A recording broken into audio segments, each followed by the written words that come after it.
Comecei trabalhando como capelã titular evangélica do Hospital das Clínicas de São Paulo e hoje temos uma rede de hospitais onde nós preparamos capelães para hospitais no Brasil todo e também em outros países.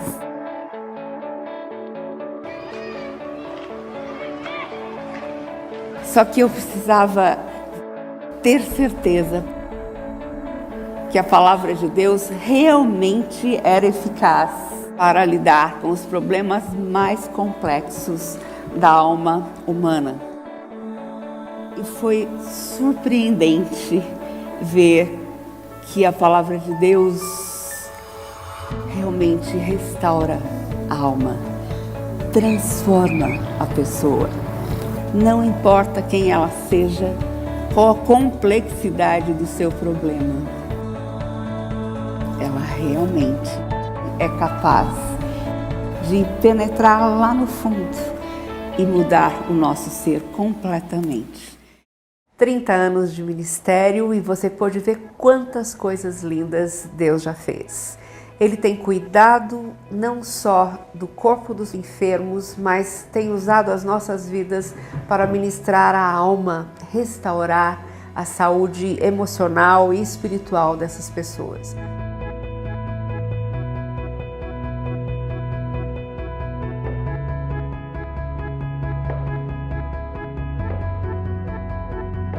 A capelania evangélica é uma das coisas mais maravilhosas que já aconteceram comigo nesses 24 anos de servidora pública municipal de Guarulhos. Há quase 10 anos atrás, quando eu procurei a Eleni lá no Hospital do Servidor, em busca de conforto espiritual a pacientes e acompanhantes aqui na instituição, uma preocupação muito grande na questão de que se não se impusesse uma religião para as pessoas que já estavam bastante mexidas emocionalmente com a questão da doença. Eu vejo o quanto de bom aconteceu com esse grupo aqui dentro. O interessante é que vocês não falam de religião, e sim de Deus, né? Apresentam um Deus que a gente sabe que pode todas as coisas. A influência do reforço espiritual, do trabalho da capelania, no resultado final do atendimento é inegável. É uma oportunidade que esses pacientes têm, inclusive, de resolver algumas angústias pessoais. A partir do momento que eles se deparam com a dor, eles se fortalecem e eles encontram caminhos. Ela faz emergir naquele doente a pessoa que ele é. Eu acho que isso tem um benefício enorme para o doente, para a família do doente e para a equipe de profissionais.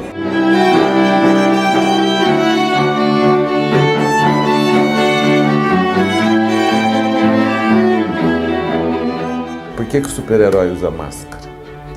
Numa hora dessa a gente tem que pôr a nossa máscara de super-herói e não deixar o paciente ver que por baixo dessa máscara a gente está chorando, a gente está sofrendo. Para mim a capelania me dá esse suporte, ajudando eu cuidar dos pacientes, sendo mais forte.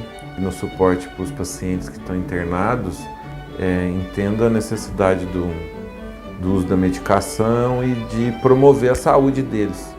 O trabalho da capelania é um trabalho de educação, junto com o médico, junto com a equipe médica, com os psicólogos, com o serviço social, com a brinquedoteca.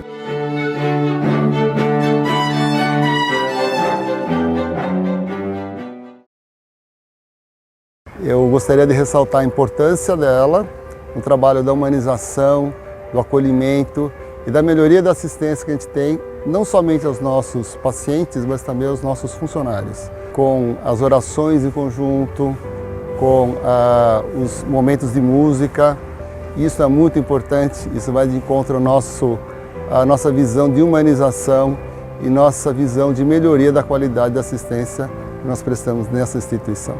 Pacientes carentes, a maior parte com doenças infecto-contagiosas vindas de toda a parte do Brasil, têm sido acolhidas, estimuladas e a sua fé e esperança têm aumentado a cada dia para que possam enfrentar um tempo tão difícil de enfermidade. Que é extremamente presente, cotidiana, que passa a visita conosco à beira do leito, que traz questões tanto de sofrimento físico como outras e que dá essa dimensão e dá a possibilidade do ser humano tratar nas suas questões existenciais, nas suas questões da religiosidade e aliviar esse momento, fazer ele o mais tranquilo possível, o mais íntegro possível. A música, ela vem de Deus, na minha opinião. Faz muito bem para todos, para os pacientes, para nós que trabalhamos. Quando a gente está passando pelos momentos de maior dificuldade, Jesus é aquele que se coloca ao nosso lado. Só de ouvir tua voz e sentir teu amor, só de pronunciar o teu nome, os meus medos se vão, minha dor, meu sofrer, pois de paz tu inundas meu ser. Os funcionários também ficam bastante tocados e a gente percebe uma mudança muito positiva a cada ação da capelania. Esse voluntário nos ajuda bastante a enxergar o ser humano que está ali ao nosso lado e de quem a gente tem de cuidar. Espero que jamais vocês abram mão desse cuidado, desse acolhimento que vocês estão dando aos pacientes.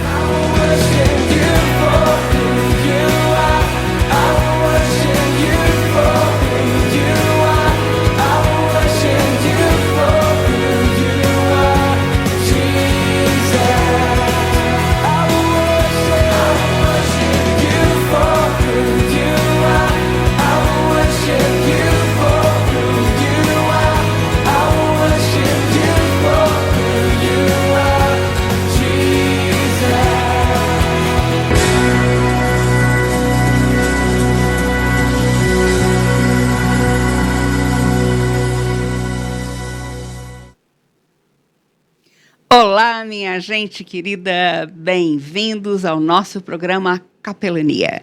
Gente cuidando de gente. Você sabe o que é capelania? É um ministério fora dos muros da sua igreja.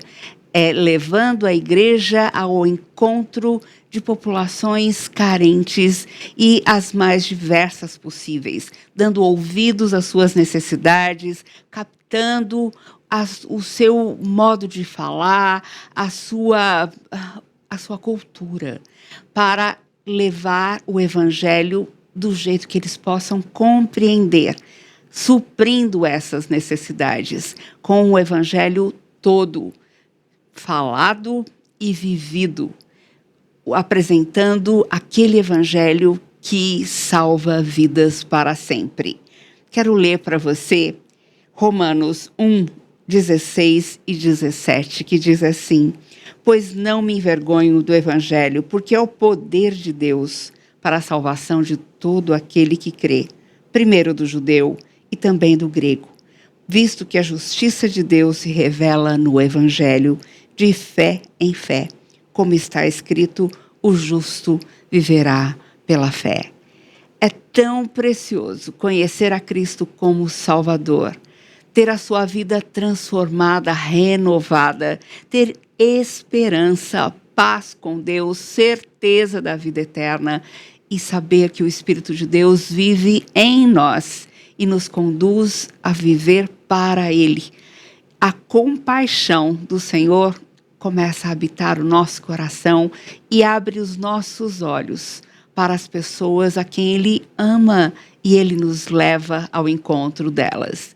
O meu ministério, em especial, é junto aos hospitais, às pessoas que estão sofrendo nos leitos dos hospitais, mas também aos profissionais da saúde, organizando congressos para a área da saúde sobre espiritualidade e saúde, e também fazendo aconselhamento bíblico e treinando capelães para estarem ocupando hospitais em todo o Brasil.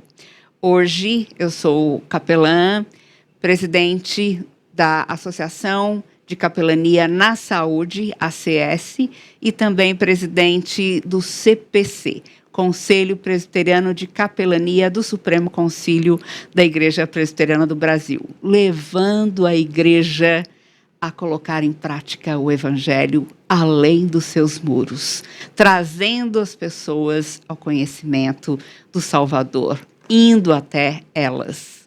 E eu quero que você hoje assista ao nosso programa com o coração muito aberto, porque você vai ouvir coisas muito lindas que meu amigo e eu pudemos viver ali nos primeiros anos da capelania evangélica do Hospital das Clínicas. Quero apresentar para vocês hoje o meu amigo de muito, muito tempo, pastor Edson Plaza. Ele é pastor da Igreja Batista do Morro Grande. E eu quero lembrar você que você pode se comunicar conosco pelo chat. Então, faça perguntas, faça comentários, converse com a gente, porque você é muito importante. Oi, Edson, meu amigo de muito tempo, como você está? Bom estar aqui, bom estar com você, Eleni. Muito bem, graças a Deus. Uma alegria. Que bom. Uma honra. Edson, a gente se conhece, eu estava fazendo umas continhas. Você frequentava a Igreja Batista da Lapa, sim, na época do Davi Clava. Antes do Davi Clava. E também ia com a sua mãe, de vez em quando, à Igreja Presbiteriana da Lapa, sim, onde eu frequentava, sim, também. Minha mãe gostava da SAF. Sim. Então, ela ia às reuniões de terça-feira. E por conta da saudosa irmã Ruth, que lecionava no domingo de manhã uma classe extraordinária, ela, vez por outra, ia também à escola dominical lá, embora fôssemos da Igreja Batista da Lapa, e por isso nos tornamos bastante amigos da igreja, dos pastores que por lá passaram, e você e eu nos conhecemos lá na nossa adolescência, já para juventude. Bem, vamos dizer que já faz um pouquinho de tempo, não é? Eu estava fazendo as minhas continhas aqui também, Edson. Eu tenho a impressão que nós tínhamos uns 12 anos, mais ou menos. Olha, de qualquer forma, para que a curiosidade seja satisfeita, já tem meio século na história. Pois é, meio século de história. É verdade. Incrível. E a gente teve muitos papos gostosos, sim, nessa época, sim, já tínhamos amizade. Com certeza. E muito tempo depois, muitos anos depois, quando eu estava lá com o pastor Marcos Petriage no Hospital das Clínicas de São Paulo, começando o Ministério de Capelania Hospitalar ali, você foi para lá também e, nossa, nos ajudou demais da conta. Foi muito Mas bom. Conta um pouquinho sobre o seu chamado, a sua missão, como você vê esse ministério, Edson. Bem, Deus me agraciou em ter sido chamado para o ministério, para a experiência bastante clara, e eu tive o privilégio, a honra, a graça de Deus de ter sido consagrado ainda jovem, com 23 anos. Olha, muito jovem. Agora, dia 4 próximo de dezembro, estou completando 45 anos de ordenação 45 ministerial. Já, 45 anos de ministério pastoral ininterrupto. E, graças a Deus, aí nos idos de 84, 85, você compartilhou comigo sobre a capelania, sobre o trabalho que o nosso saudoso amigo e irmão, pastor Marcos Petriage, realizava, e você se engajou no trabalho lá no HC. E você me chamou para conhecer. Eu me lembro nitidamente das minhas primeiras experiências e, obviamente, você foi uma encorajadora minha, porque era uma experiência nova.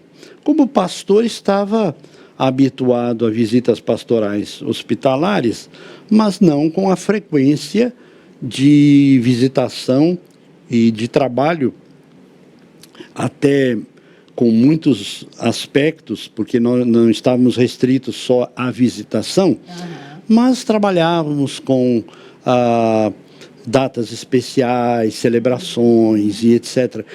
Aliás, diga-se de passagem, uma oportunidade de ouro na época. Tínhamos que adaptar, muitas vezes, as nossas realidades ali, por questão de local, tempo, questão também de aparelhagem, que era um pouco restrita, mas eu me lembro que com muita alegria e com frutos e com boa participação. É verdade. E me engajei. Uma coisa que a gente tem que diferenciar entre capelania hospitalar e visita pastoral é que a visita pastoral faz parte, pode fazer parte do Ministério de Capelania Hospitalar, mas não é o ministério em si. Exato. Porque nós estamos dentro dos hospitais, fazemos parte da equipe de saúde e visitamos os pacientes com toda a liberdade em todos os setores, qualquer hora do dia ou da noite.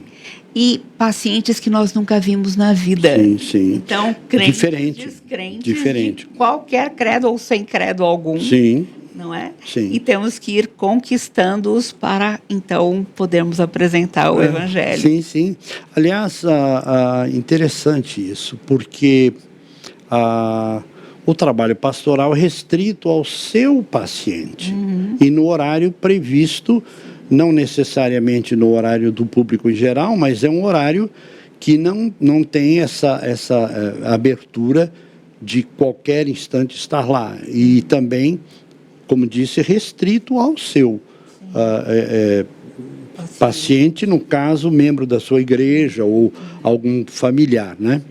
Mas, de qualquer maneira, é o privilégio dos mais expressivos poder ter essa liberdade de estar com as pessoas em todo o tempo. E esse ponto que, interessante, hoje é bem fomentado, é bem colocado em vários segmentos de crescimento de igreja, de evangelização, da amizade como ponte para a evangelização. Naquela época não se falava nisso, mas Deus nos deu essa estratégia, essa graça de, naquela época, entender que a aproximação era a chave, não é? Criar vínculos. Exato, porque você se tornava amigo pela empatia, com um interesse pelo paciente, e era vamos dizer assim, um interesse no sentido mais positivo, não, olha, eu estou só esperando a oportunidade para chegar lá e pregar. Não, você se tornava uma pessoa próxima e era agradável isso, era bom isso, era muito positivo. Porém, o que acontecia? Inevitavelmente, era a sua grande chance, sua grande oportunidade. Afinal de contas, você não era médico, não era enfermeiro, não era fisioterapeuta. Então, o que é que você era? Isso já era apresentado. Sou da capelania evangélica, sou capelão. E aí, isso trazia esse benefício de poder estar contactando as pessoas e aí elas estarem abertas para ouvir o Evangelho. Sim, sim.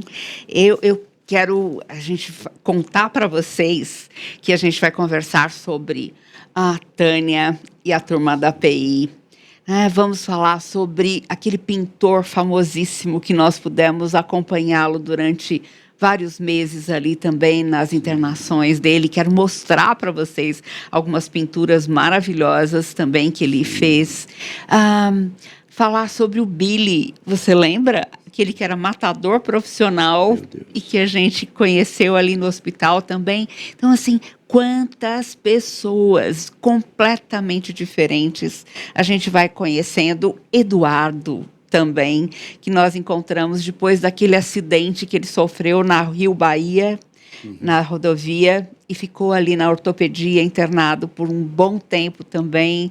E nós pudemos atender esses pacientes em conjunto. Mas é isso que o pastor Edson está falando agora. É essa proximidade. A gente não chega para uma visita rápida e nem para pregar para aquele paciente. A gente chega construindo um vínculo, dando ouvidos, fazendo perguntas abertas, conhecendo a vida daquela pessoa, e aí a gente vai vendo em que ela crê e que impacto tem aquela sua crença sobre a sua enfermidade. Eu nunca vou me esquecer de uma visita na ortopedia, que para mim foi um aprendizado muito grande. Na verdade, os cursos, eles têm valor, sem dúvida nenhuma, devem ser feitos, a preparação, treinamento, mas a prática, quando você está aberto para aprender, é uma bênção. Porque este exemplo que eu quero dar aqui, eu chego, me apresento a um rapaz, ele parecia um pouco distante, e então tabuamos a conversa e comecei a fazer algumas perguntas, como ele estava se sentindo, como estava o tratamento, se ele já tinha feito cirurgia. E confesso a você, Leni, que quando ele falou o número de cirurgias, eu fiquei assustado, pasmo, porque você normalmente ouve, olha, estou aguardando a cirurgia, né? Sim. Singular, a cirurgia, né? Ou já fiz a cirurgia. Mas aquele moço tinha passado por tantas intervenções que eu fiquei pasmo. E aí eu disse a ele, então você está aqui há muito tempo? Ele disse, sim. Eu estive na vascular durante um período, parece-me que 8 meses, e agora estou há 1 mês aqui. Ou seja, quase 1 ano. Imagine a história daquele moço. E eu não me esqueço que quando ele começou a narrar o seu sofrimento devido a um gravíssimo acidente que lhe tirou a mobilidade e então culminou em amputação, eu abaixei a cabeça e disse, olha, eu entendo. Ele olhou para mim e disse, não, você não entende. Você não entende. Eu aprendi naquele dia uma grande lição e eu disse para ele, olha, rapaz, você tem razão, eu não entendo.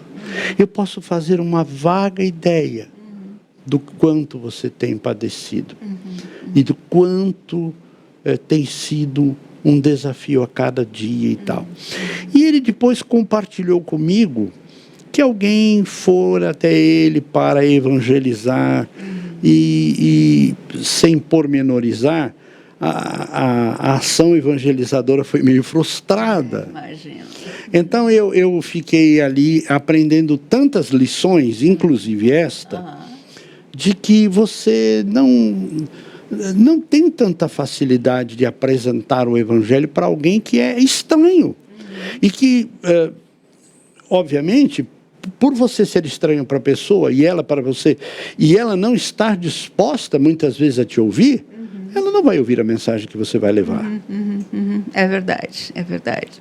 E sabe, o Edson está falando uma coisa interessante, né, sobre a importância da gente aprender com os pacientes. Sim, a gente acha que a gente vai lá para ensinar, estamos por cima. E não, temos que aprender muita coisa. E uma coisa que eu me lembro bem, Edson, porque você falou assim, gente, eu venho aqui para o hospital e naquele dia eu não como nada, eu só consigo chupar laranja, porque eu fico com o estômago tão enjoado de ver tanto sofrimento, tanta dor, que eu não consigo mais comer. Mas, no começo era assim. Era no começo. Depois a gente vence. Como Deus foi trabalhando nisso com também. certeza. Era difícil no início mesmo. E algumas cenas que te chocavam. Bem, enfim, exatamente, você lembra bem desse detalhe. Foi mesmo. E, aliás, eu diria para para aquelas pessoas que têm se engajado nesse ministério ou pretendem fazê-lo, que realmente é, como tudo na vida, um crescendo.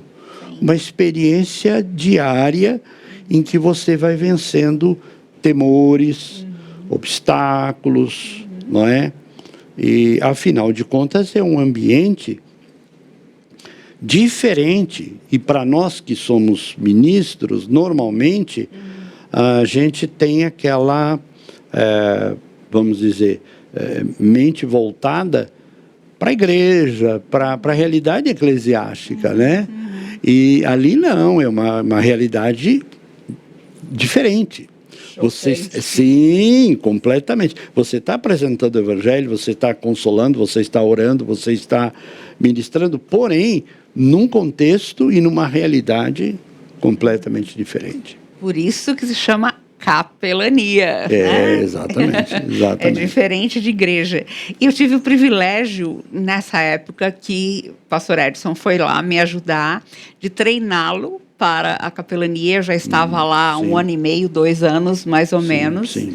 E o pastor Marcos Petriagi, que era o capelão titular, passou a capelania para Edson. E depois Edson passou para mim. Só que eu precisava de uma nomeação especial para que o superintendente me aceitasse. E nesses dias, gente, eu fui muito provocada, no sentido assim, que nada, você criou o trabalho e ficou ali fazendo um trabalhinho de formiguinha e tal. Também. Mas eu encontrei estes documentos essa semana passada e eu queria ler para vocês. É assim, o Supremo Concílio, o presidente do Supremo Concílio, o reverendo Edésio Schecker, me nomeando como capelã missionária, capelã hospitalar aqui. Ele está aqui fazendo a nomeação oficial, né? E isso aconteceu depois de alguns anos de ministério. E daí está aqui também o superintendente do Hospital das Clínicas, Dr. Vicente Amato Neto, apresentando, então, a aceitação, a nomeação e oficializando o meu papel como capelã titular evangélica. E foi uma coisa tão especial, no sentido assim, acho que depois de 22 anos ali trabalhando voluntariamente, diariamente, treinando tanta gente, abrindo outros hospitais, que a gente começou a ver o tamanho, a importância do trabalho e o que Deus estava fazendo por nosso intermédio. A gente se sente, é interessante como a gente se sente sempre desse tamanhinho. Com certeza. A gente nunca sabe o que vai enfrentar ao abrir uma porta de um quarto, porque são todos casos novos, pessoas desconhecidas, situações inusitadas. E a gente vê como o Senhor nos dá graça, como Ele nos capacita, como Ele abre portas e como Ele glorifica o nome dEle. Com certeza. E eu sempre guardo com gratidão a pessoa do superintendente. Sim, doutor. Muito amável, muito querido. E Deus o usou. Porque nós estamos falando de inícios, não é, Eleni? Verdade. Antes de nós iniciarmos aqui o programa, eu estava dizendo para a Eleni que naquela época o nosso colega Marcos se desdobrava para prestar uma assistência, tendo em vista que ele dividia o seu tempo, não é, com atividade lá mesmo no hospital, mas atividade no secular banco. No banco, não é? E isso o impedia de ter o tempo suficiente para estar realizando a obra. Mas aí eu poderia dizer que Deus usou a sua vida como esse link. E este momento foi o de lançar-se para algo que a gente jamais poderia supor. Haja visto que nós estamos aqui hoje com um programa de capelania, tendo já uma realidade da ACE, não é? Sim. Que é alguma coisa, na época, impensável, mas isto prova que realmente, como disse o profeta, ninguém despreza o dia das pequenas coisas, não é? As pequenas coisas, quando guiadas por Deus, segundo o propósito de Deus, não é?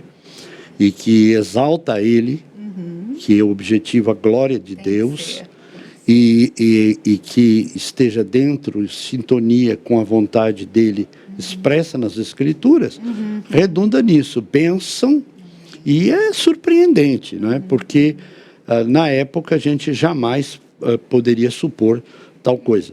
Mas o fato é, isso quase um testemunho pessoal, quando Eleni estava ali, eu alguns dias da semana eu podia estar todos, outras vezes não, pela manhã, mas eu me lembro bem, Eleni era pontualíssima, chegava muito cedo, e hoje os filhos todos casados com os seus netos e tudo, naquela época eram estudantes lá do Colégio Batista, ela ficava lá no hospital até o tempo de passar, depois buscá-los na escola. Mas isso era sistemático, era diário, era fiel, como diz, de segunda a sexta-feira, quando não havia serões aí extraordinários no final de semana. Mas, de qualquer forma, durante a semana era um compromisso que não falhava. E muitas vezes a sua própria expensa, seus próprios custos, e foi conquistando alguns espaços, não é, para estacionar, etc. Algumas pequenas conquistas que não eram vantagens, era apenas uma questão de justiça para que se pudesse realizar o trabalho. Mas nisso a gente vê aquela expressão, gosto muito de Neemias, a boa mão de Deus, não é, estando ali, trabalhando e realizando a obra. É mesmo. Edson, queria lembrar um pouquinho com você deste nosso paciente. Talvez você consiga enxergar aqui o pintor Rui Preto Pacheco. Lembro. A foto dele aqui. Não, um homem com uma classe. Finíssimo. Finíssimo. E as pinturas dele lindas, lindas. E ele pintava, olha que linda essa daqui. Nossa, maravilhoso. Ele pintava presidentes, pintava reis, rainhas, eram pinturas finíssimas, detalhadas, e ele expunha no mundo inteiro. Aqui ele pintando um dos presidentes da República Nossa também aqui, e ele viajava o mundo inteiro e expunha em todo lugar. E, de repente, ele cai num leito do Hospital das Clínicas. Estava totalmente confuso em meio à sua doença, muito abatido, sem forças para lutar. Visivelmente. E que privilégio nós tivemos de poder... Nos tornamos amigos. É verdade. Ele ansiava. Aliás, a temática do programa de hoje nos remete a isso. Ele desejava a nossa chegada na enfermaria onde ele estava. E nós também, o apreço que tivemos por ele, não é? Aqueles papos, eu me lembro muito quando ele me deixava alguns versículos de encorajamento, coisas que marcam. E eu me lembro de um detalhe, um dia ele questionou, ele perguntou, mas isso aqui... Você gostava muito de Isaías 41:10, 41:13, não sei se você vai lembrar desse detalhe, mas ele disse, mas isto aí era para o profeta, era uma experiência dele.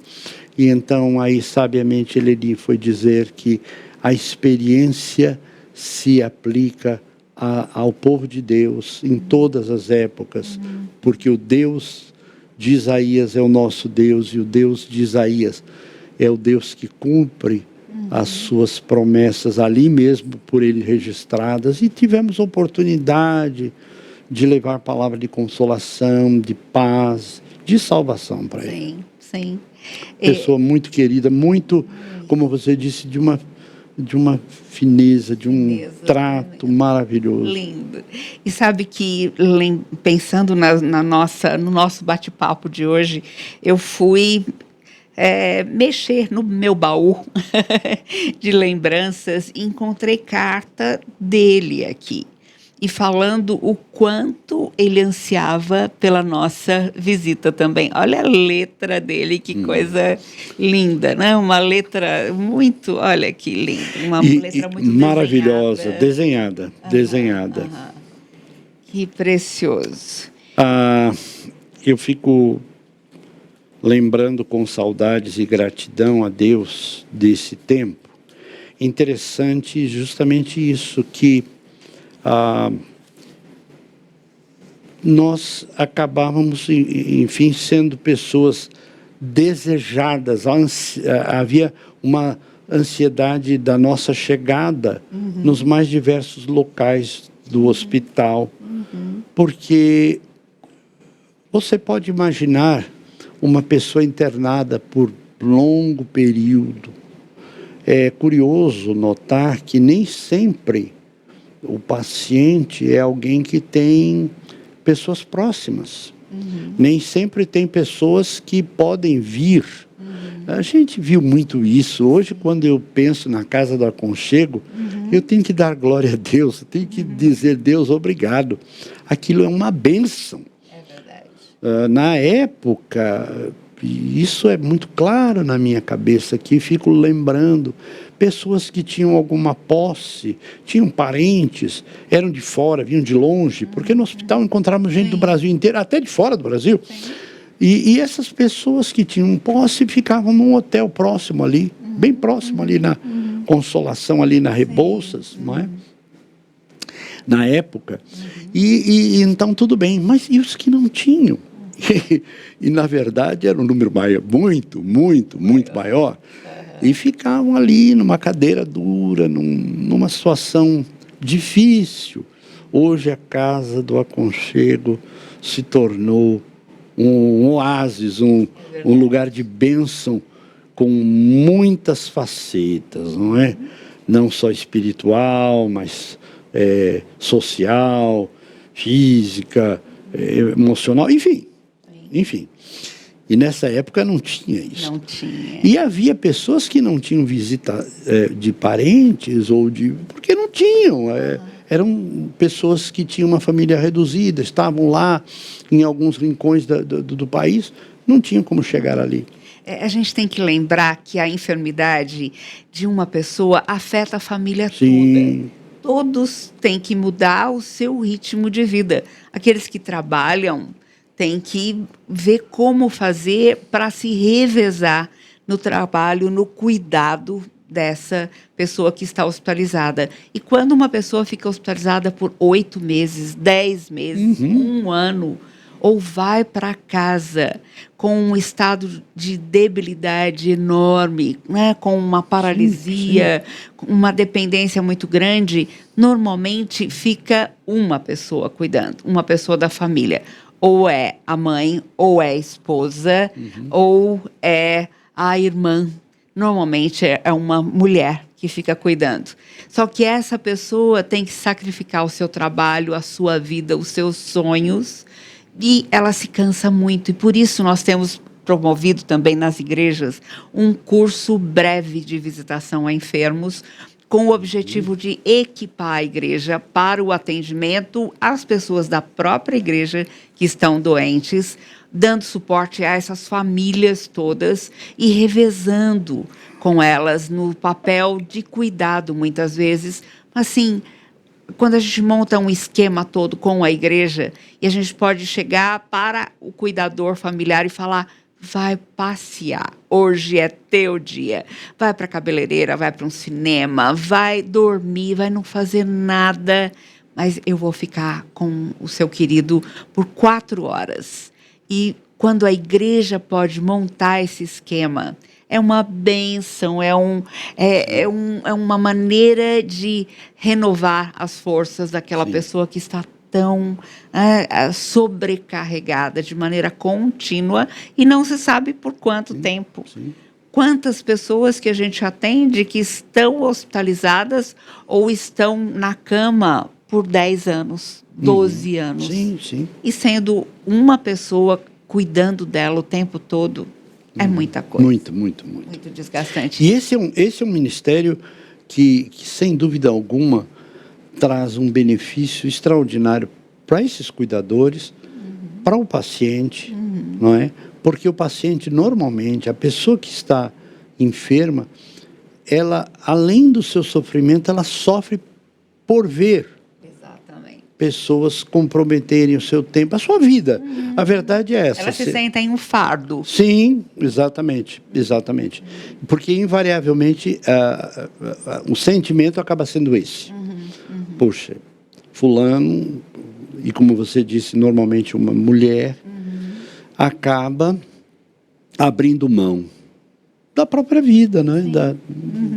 E fica ali restrita a cuidar do paciente. E ligando as duas coisas, nessa semana mesmo, deve estar no YouTube, Espiritualidade em Saúde. Eu pude participar de uma live com uma médica que é professora da Faculdade de Medicina de Manaus. E ela fez um curso de treinamento prático com a nossa equipe de cuidados paliativos, com a doutora Goretti, lá no Hospital do Servidor Público do Estado, e depois voltou para a sua região. Ela não é evangélica, mas ela viu a importância da espiritualidade. E ela me telefonou algumas vezes pedindo que eu conversasse via online com pacientes dela que estavam em estado muito grave, estavam caminhando para a morte e ela não sabia o que fazer. E ali ela deu uma oportunidade incrível de eu apresentar o evangelho, porque eram estudantes de medicina, médicos e também toda a Liga de Alzheimer e os cuidadores. E assim, falando com estes que precisam de reabastecimento de forças. E só a palavra de Deus, através de prática de irmãos e irmãs, né, que vivem o amor de Cristo, podem levar. Então, quantas oportunidades nós temos de viver esse evangelho, né, de maneira tão prática, tão próxima. Eu queria que a gente conversasse um pouquinho, eu não sei se você lembra, sobre o Billy, que era um matador profissional. Eu digo que a Eleni era corajosa, sabe? E continua corajosa, né? A gente teve... Porque, obviamente, você encontrava ali no hospital pessoas oriundas de todos os lugares, de todos os segmentos, de todas as realidades, não é? E essa experiência foi muito forte, muito forte. Eu lembro um detalhe que é alguma coisa assim que me remete para o texto que você leu na abertura. Romanos 1,16, quando Paulo diz que ele não se envergonha do Evangelho, pois o Evangelho é poder, né? É a dinamite de Deus. Aliás, ele era... Ele tinha o outro branco dinamite. Então, o que acontece? Na verdade, o Evangelho tem este poder que é inegável, não é? No momento de oração, de confissão, a mudança, uma coisa assim extraordinária. É obra da graça, é uma operação sobrenatural do Espírito Santo de Deus, sem dúvida nenhuma. Edson, eu me lembro no caso do Billy, que eu entrei naquela enfermaria com 15, 16 leitos e eu tinha tempo para falar com um paciente, porque eu tinha que pegar os meus filhos na escola. Sim. E eu orei, e quantas vezes aconteceu isso? Eu orei, Senhor, eu tenho tempo para mais uma pessoa, me mostra quem, no meio de tanta gente. E ele me mostrou o rosto de um que estava ali no meio. E eu pude estar falando com ele rapidamente, mas o olhar dele era tão feroz que eu fiquei com medo. E eu estava carregando no braço uma porção de Evangelhos de João. e ele falou assim, o que você tem aí? Eu falei, tem o Evangelho de João, que vai falar de Jesus e tal. Dá um aí. Dei um para ele e eu precisei ir embora. No dia seguinte, eu voltei ali e o paciente que estava junto à porta, no primeiro leito, falou assim, ô dona, a senhora tem uma decisão importante para fazer hoje. Mas qual é a decisão? Ou a senhora leva aquele homem daqui, ou leva aquele livrinho, porque os dois juntos não podem ficar. Mas o que aconteceu? Por que isso? Porque sabe o que ele fez? Ele ficou lendo aquele livrinho em voz alta a noite inteira. Não deixou ninguém da enfermaria dormir. Então, a senhora escolhe ou o homem ou o livrinho. Foi.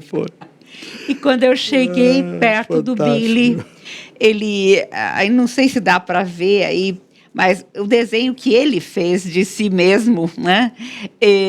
Ele era um cara machão, todo cheio de tatuagens, e a tatuagem que ele tinha no braço era de uma faca pingando sangue, assim. E eu comecei a conversar com ele, ele perguntou assim para mim, quem mata? Tem perdão para quem mata? Falei, nossa, por mim não, mas para Deus tem. E apresentei o Evangelho, e ele ficou me olhando assim, e aos poucos, com essas visitas diárias, ele começou a contar a história dele, que ele era o matador da quadrilha de assaltos a banco. E ele esperava a pessoa só virar a esquina para dar tiros para ver o corpo pular. E fazia despachos em cemitérios, era uma coisa assim horrível. E nós fomos apresentando o Evangelho para ele por meses.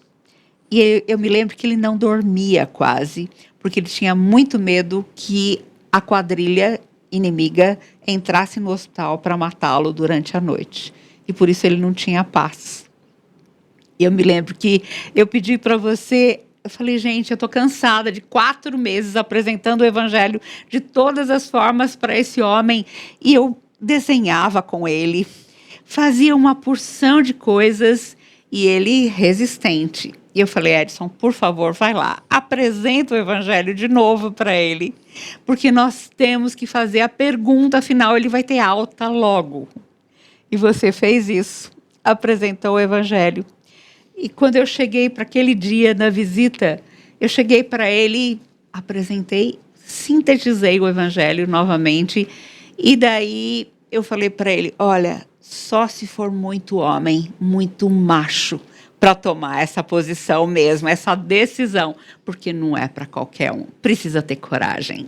Voltar para casa e contar para a sua quadrilha que você tem vida nova agora, que você é um homem novo, uma nova criatura, e que você quer deixar tudo que ficou para trás. Como foi bonito isso, não foi? Essa e outras experiências profundas, não é? Sem dúvida, sem dúvida. A gente, às vezes, não pode supor o que é que acontece nesse ministério de capelania, mas Deus, na sua infinita graça, tem usado pessoas como nós, como os nossos irmãos que estão realizando esta obra, e Ele tem feito maravilhas na vida de muita gente. Isso é inegável.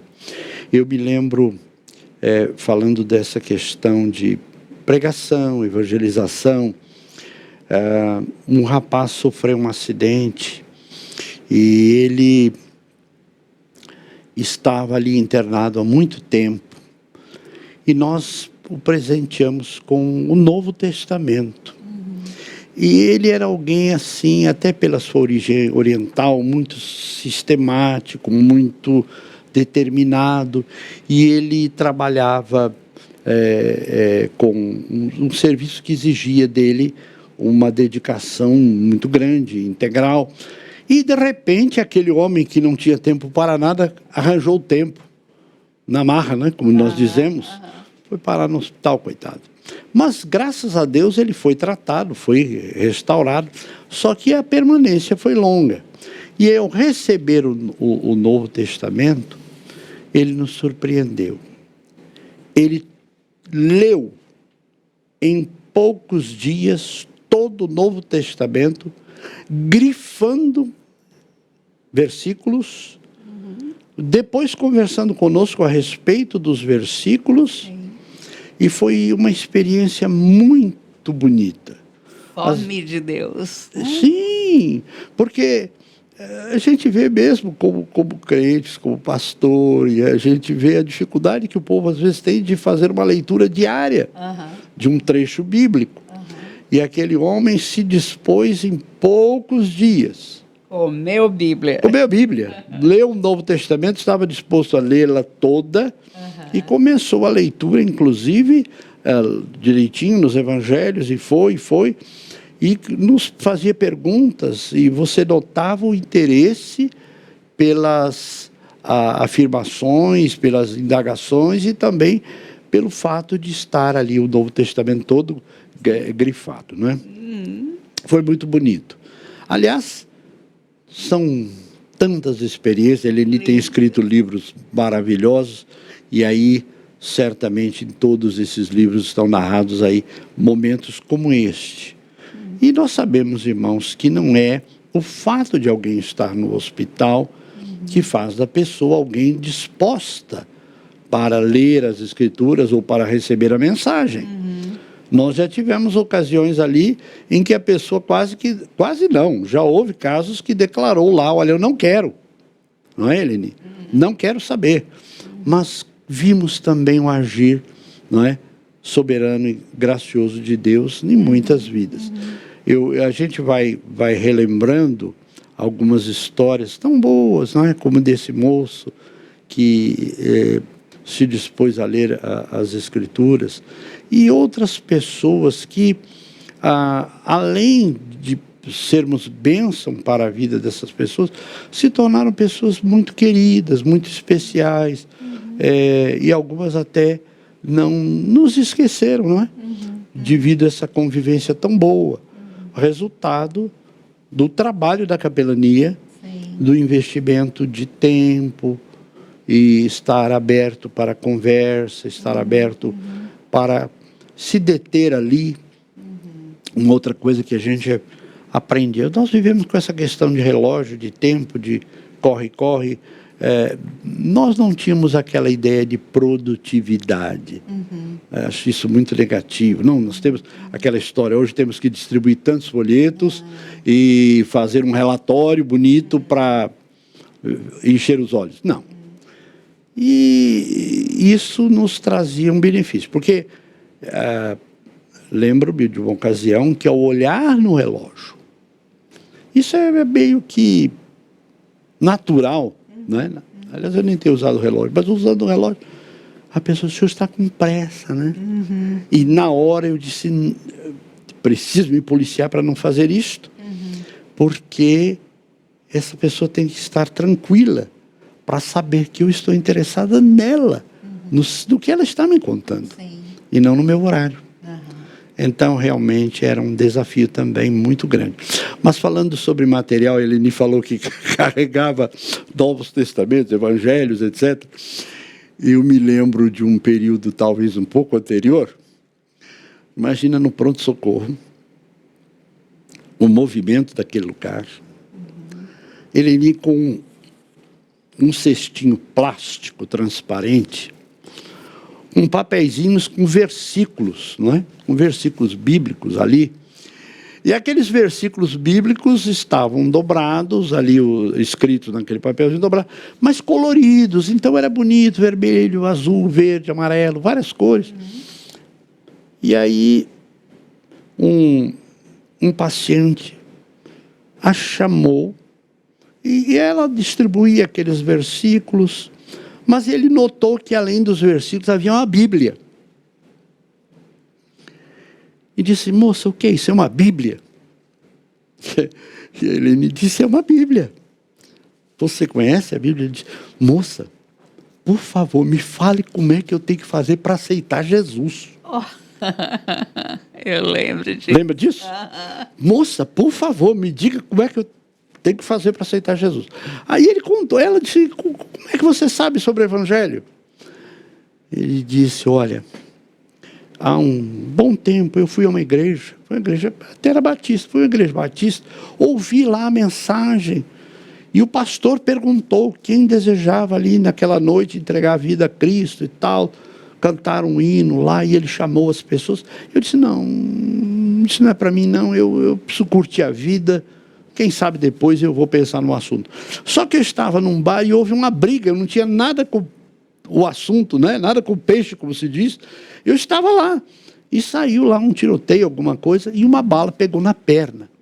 E esse moço estava apavorado. Ele disse, olha, eu estou com medo de morrer e me perder, porque aquele homem falou que quem não tivesse Cristo estaria perdido. Então, moça, o que eu faço? E aquele moço fez a sua decisão por Cristo. São experiências assim, prontinho. Né? Aquele eleito lá já estava no jeito só para fazer a decisão. Mas o que chama atenção é que Deus usou até mesmo aquele potinho, né, Eleni? Porque aquilo chamava a atenção. Porque aqueles versículos eram as crianças da paralisia infantil que escreviam com a boca. Ah, sim, é verdade. Esse tinha um aspecto ainda mais sensível, mais belo, né? Remetia, maravilha. E de fato, aquilo foi uma estratégia, uma ferramenta que Deus usou para comunicar o Evangelho. Os irmãos vejam que Deus, na sua infinita graça e misericórdia, usou, não é, a nossa pequenez, a nossa insuficiência, mas a graça é sempre soberana e suficiente. Amém. E usou e abençoou, e foi maravilha. Amém. Aliás, falar nas crianças da paralisia, que eles eram, na época, eles eram adolescentes, alguns já eram até maiores de, não é? Mas eram como crianças, eram mais ou menos como o tio e a tia. Era o tio Edson, tia Eleni. Sim. Aguardados toda manhã para chegarmos lá. Eu me lembro que às vezes fazia visita à tarde também, e nesse período da tarde a gente muitas vezes chegou a se demorar, porque algumas daquelas pessoas aguardavam o final do dia. Lembro-me de uma senhora em especial, que não tinha visita nenhuma. Nenhuma.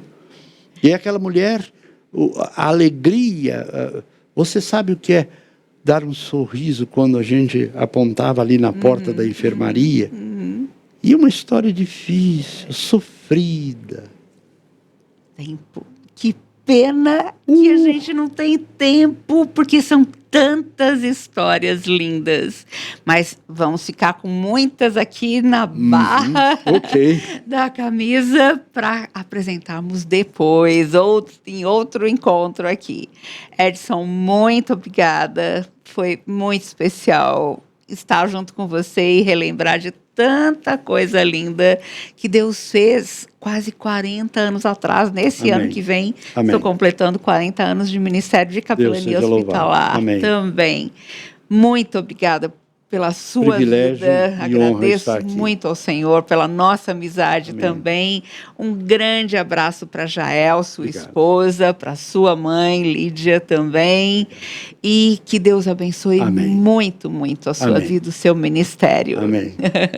E eu quero deixar para você que está interessado em capelania hospitalar o nosso site, capelanianasaude.org.br. Ali tem um curso de capelania hospitalar que você pode fazer online e depois fazer o treinamento prático conosco também. Até a próxima semana, gente, quando eu vou trazer o meu maridão aqui para estarmos conversando sobre o relacionamento conjugal e o ministério juntos. Até lá!